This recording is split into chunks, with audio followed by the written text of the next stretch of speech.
नमस्कार दोस्तों, आप देख रहे हैं HW न्यूज और मेरा नाम है सोनू कनौजिया। गलवान घाटी में भारत और चीन की सेना के बीच हिंसक झड़प हुई थी। आज उस झड़प को एक हफ्ता पूरा हो चुका है, लेकिन पिछले एक हफ्ते में हमारे देश में कई सारे डेवलपमेंट्स हमने देखे हैं। 19 तारीख को प्रधानमंत्री नरेंद्र मोदी ने ऑल पार्टी मीटिंग बुलाई थी और इस ऑल पार्टी मीटिंग में प्रधानमंत्री ने विपक्षी दल के नेताओं के साथ बातचीत की थी। इसके बाद प्रधानमंत्री नरेंद्र मोदी ने बयान जारी किया था और इस बयान में उन्होंने कहा था कि हमारी सीमा में चीन ने घुसपैठ नहीं की है और ना ही हमारी किसी भी पोस्ट पे चीन का कब्जा है। लेकिन प्रधानमंत्री के इस बयान के बाद भी कई सवाल उठ रहे थे। वहीं अगर बात करें तो विपक्ष ने भी लगातार जो है इस मामले को उठाया था। वहीं अब देश के पूर्व प्रधानमंत्री मनमोहन सिंह ने प्रधानमंत्री नरेंद्र मोदी को एक खत लिखा है और इस खत के जरिए उन्होंने प्रधानमंत्री नरेंद्र मोदी को कई सारी सलाह दी है। क्या है इस खत में, हम आपको एक एक करके बताते हैं। दरअसल पूर्व प्रधानमंत्री की तरफ से एक खत जारी किया गया है और इस खत के जरिए उन्होंने प्रधानमंत्री नरेंद्र मोदी को कई सारी नसीहत दी है। इस पत्र में उन्होंने क्या क्या लिखा है ये हम आपको एक एक करके बता देते हैं। सबसे पहले, जवानों की कुर्बानी व्यर्थ ना जाए। पूर्व प्रधानमंत्री मनमोहन सिंह ने जो बयान जारी किया है उसमें उन्होंने कहा है कि 15-16 जून को गलवान घाटी में भारत के 20 साहसी जवानों ने सर्वोच्च कुर्बानी दी। इन बहादुर सैनिकों ने साहस के साथ अपना कर्तव्य निभाते हुए देश के लिए अपने प्राण न्यौछावर कर दिए। देश के इन सपूतों ने अपनी अंतिम सांस तक मातृभूमि की रक्षा की। इस सर्वोच्च त्याग के लिए हम इन साहसी सैनिकों और उनके परिवार के कृतज्ञ हैं, लेकिन उनका ये बलिदान व्यर्थ नहीं जाना चाहिए। शब्दों के चयन में सावधानी की नसीहत। मनमोहन सिंह ने कहा है कि आज हम इतिहास के एक नाजुक मोड़ पर खड़े हैं। हमारी सरकार के निर्णय एवं सरकार द्वारा उठाए गए कदम ये तय करेंगे कि भविष्य की पीढ़ियां हमारा आकलन कैसे करें। जो देश का नेतृत्व कर रहे हैं उनके कंधों पर कर्तव्य का गहन दायित्व है। हमारे प्रजातंत्र में ये दायित्व देश के प्रधानमंत्री का है। प्रधानमंत्री को अपने शब्दों और ऐलानों के द्वारा देश की सुरक्षा एवं सामरिक तथा भूभागीय हितों पर पड़ने वाले प्रभाव के प्रति सदैव बेहद सावधान होना चाहिए। सहमति से काम करे प्रधानमंत्री।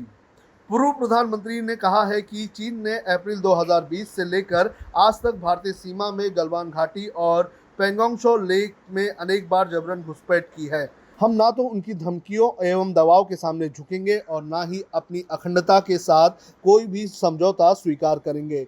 प्रधानमंत्री को अपने बयान से उनके षड्यंत्रकारी रुख को बल नहीं देना चाहिए तथा ये सुनिश्चित करना चाहिए कि सरकार के सभी अंग इस खतरे का सामना करने एवं स्थिति को और ज़्यादा गंभीर होने से रोकने के लिए परस्पर सहमति से काम करें।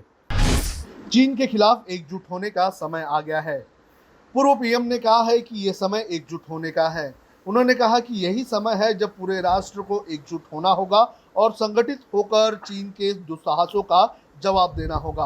हम सरकार को आगाह करते हैं कि भ्रामक प्रचार कभी भी कूटनीतिक तथा मजबूत नेतृत्व का विकल्प नहीं हो सकता है। साथ ही साथ उन्होंने ये भी कहा कि पिछलग्गू सहयोगियों के प्रचारित झूठ के आडंबर से सच्चाई को नहीं दबाया जा सकता है।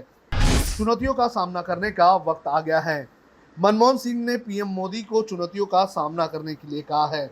उन्होंने कहा कि हम प्रधानमंत्री और केंद्र सरकार से आग्रह करते हैं कि वो वक्त की चुनौतियों का सामना करें और कर्नल संतोष बाबू और हमारे सैनिकों की कुर्बानी की कसौटी पर खरा उतरे, जिन्होंने राष्ट्रीय सुरक्षा और अखंडता के लिए अपने प्राणों की आहुति दे दी। इससे कुछ भी कम जनादेश से ऐतिहासिक विश्वासघात होगा। तो ये सारी बातें आज पूर्व प्रधानमंत्री मनमोहन सिंह ने एक खत के द्वारा प्रधानमंत्री नरेंद्र मोदी को लिखी है। बहरहाल देखना ये जरूरी है कि अब केंद्र सरकार की तरफ से इस पर क्या रिप्लाई आता है।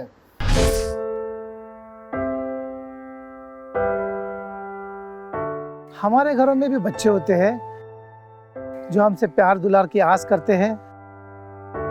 हमारा भी जीवन साथी है जिसको हमारे ड्यूटी से घर आने का इंतजार होता है।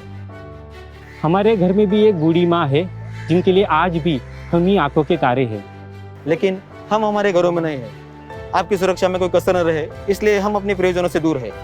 हम में से ही कुछ तो अब इतने दूर जा चुके हैं कि वो वापस अपने घरों को लौट भी नहीं पाएंगे।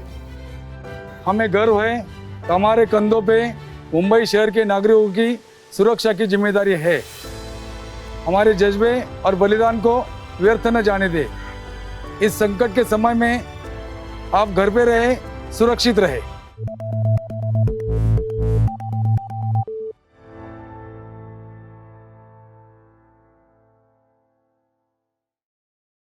अब खबरें पाइए सबसे पहले हमारे मोबाइल न्यूज एप्लीकेशन पर। एंड्रॉइड या iOS प्लेटफॉर्म पर जाइए, HW न्यूज नेटवर्क को सर्च कीजिए, डाउनलोड कीजिए और अपनी सुविधानुसार भाषा का चयन कीजिए।